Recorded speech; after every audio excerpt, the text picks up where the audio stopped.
Now here we have to find the potential difference. VAB.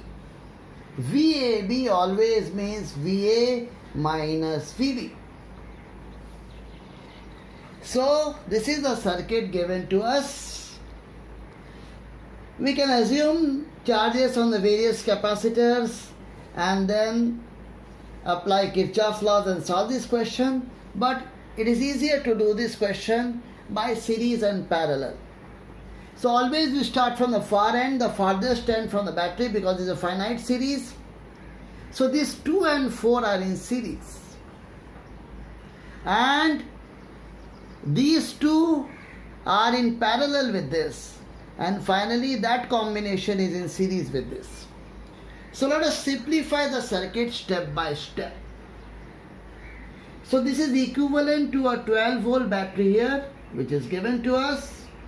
Then we have got 2 microfarad here, then 4 microfarad here, and then these 2 are in series, so we simplify this in this step. So these 2 in series, the equivalent capacitance will be product by sum, so 2 into 4 by 2 plus 4, which is 8 by 6, and that is 4 by 3 microfarad. When 2 capacitors are in series, equivalent capacitance is product by sum. So we get 4 by 3 here. Now these 2 are in parallel. So in the next step we can simplify that. So this is the same battery, 12 volt. Then you got 2 microfarad here. Then those 2 are in parallel. So 4 plus 4 by 3. Okay, when capacitors are in parallel, capacitance gets added. So 4 plus 4 by 3. So we get this as 16 by 3 microfarad. Now only one more simplification is required. So this is 12 volts. These 2 are in series again. So equivalent capacitance is product by sum. So 2 into 16 by 3 divided by 2 plus 16 by 3. So 3 we can take LCM here, we get 22 here. And this 3 anyway cancels with that 3. So we get 32 divided by 22, which is 16 by 11 microfarad. So now we know the equivalent capacitance of this circuit. Now we can calculate the charge on this capacitor, that equivalent capacitor. Q is given by CV. So the charge here, Q, will be C into V. So that is 12 into 16 by 11. So we get 192, right, divided by 11. This much microcoulomb charge will be there on this capacitor, the equivalent capacitor. This equivalent capacitor has come from 2 capacitors in series. In series, charge is same. So this same charge is there on this capacitor and this capacitor. Because this has come from series, in series Q is same. So same charge will be there in the 2 capacitors.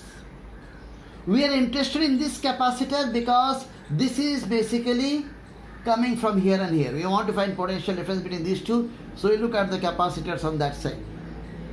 So this is having that same charge, 192 by 11. We know its capacitance.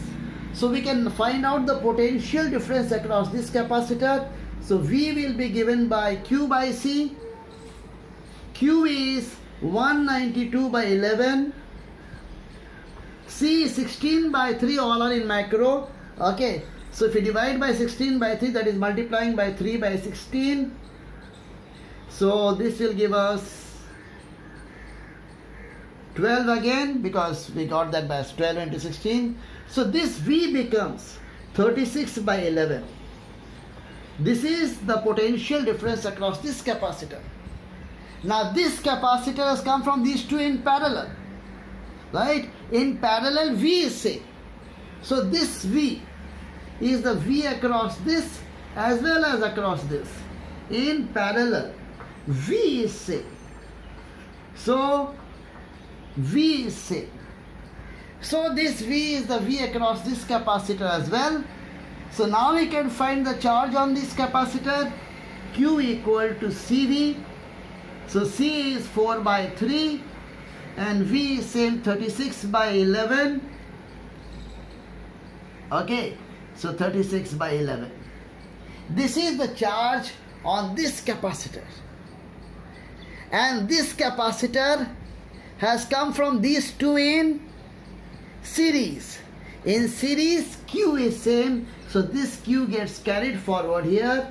So that is the Q, 4 by 3 into 36 by 11. So that is the charge. And this Q is 4 by 3 into 36 by 11. So therefore, this V becomes, which you want to find out actually, Q by C. Q is this, 4 by 3, 36 by 11 this is. And you have to divide by the capacitance, which is 4. So multiply by 1 by 4. So this will give us 36 by 33, which is nothing but, we can divide by 3, so we get 12 by 11. So answer is 12 by 11 volts. So the important thing we have learnt is that when capacitors are in series, charge is same. When capacitors are in parallel, V is same. Simplify the circuit step by step and then work backwards.